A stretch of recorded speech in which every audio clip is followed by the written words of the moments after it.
us a Senate Judiciary Committee ranking member from the great state of South Carolina, Senator Lindsey Graham. Senator, I like to use the word humility. Our judge friends call it following their oath, but judges routinely exercise restraint that is not always seen in politics. I mean, they have a completely separate role from lawmakers, right?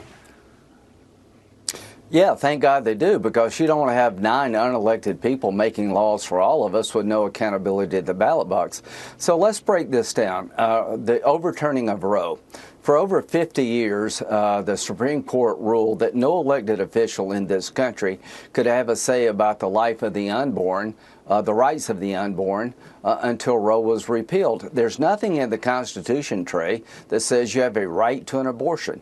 This was a judicially created fiat called the right of privacy that was made up from whole cloth. There's no specific mention of abortion in the Constitution, but liberal judges created a right to abortion that doesn't exist.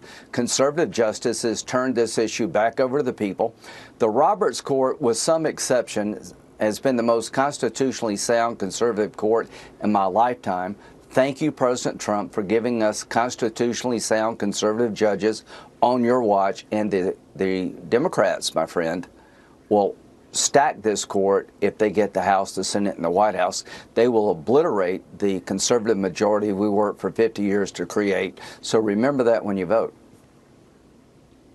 All right, President Obama, you will remember this better than I do, but he voted against nearly all Republican-nominated judges. So no one was to his liking. Biden wasn't much better. So, I mean, to quote my senior senator, if you want to start appointing judges, then figure out how to win elections. I mean, it's really hard for me to believe that Scalia and Ginsburg were almost unanimously approved given where we are now. Yeah, that's a good point. 96 votes, I think, for Scalia, 97 votes for Ginsburg, opposite ends of the poll in terms of how you look at being a judge, but both qualified. So it started with Ted Kennedy trying to destroy Bork, the Clarence Thomas, what they tried to do to Kavanaugh. So liberals try to destroy conservatives. They could care less about the rule of law unless the rule of law is working for them.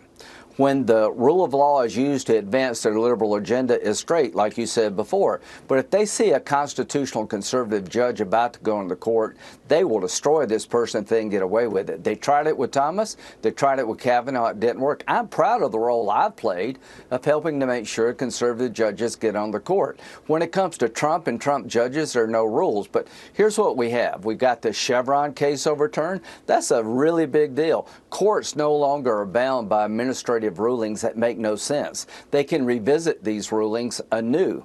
The Chevron doctrine was putting a blanket over the economy, giving power to unelected bureaucrats, and that has been changed. The Roberts Court, with the conservative judges, are beginning to put the court back into the lane it was created for.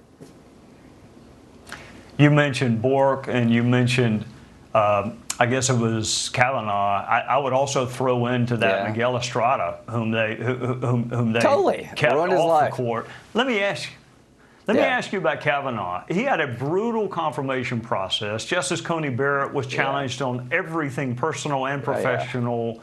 Is there some chance, I know you nor I are psychologists, but is there any chance that some of their votes are designed to prove their critics wrong? In other words, the left does such a good job of vilifying these men and women that they try to maybe overprove that they're not what they were accused of being. Or am I just playing amateur psychologist?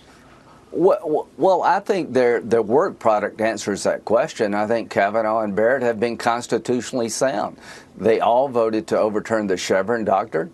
They voted to give elected officials a say about the right of the unborn. I think they've been very good constitutional conservatives. They've made decisions I don't agree with on occasion, but I think they've lived up to the billing of being thoughtful, scholarly, constitutional conservatives. They'll take a path that I won't take sometimes, but I like that in a judge. These judges are smart, they're thoughtful, and the only sin they've ever committed is they do not consider themselves politicians in a robe. The court has been a tool of the left most of our adult lives. They're squealing like stuck pigs, the left, because the court no longer is part of their political apparatus. It's welcome news. President Trump, thank you for standing behind Kavanaugh, not pulling the plug on him. Thank you. Thank you, President Trump, for giving us these judges, and more are coming if you win.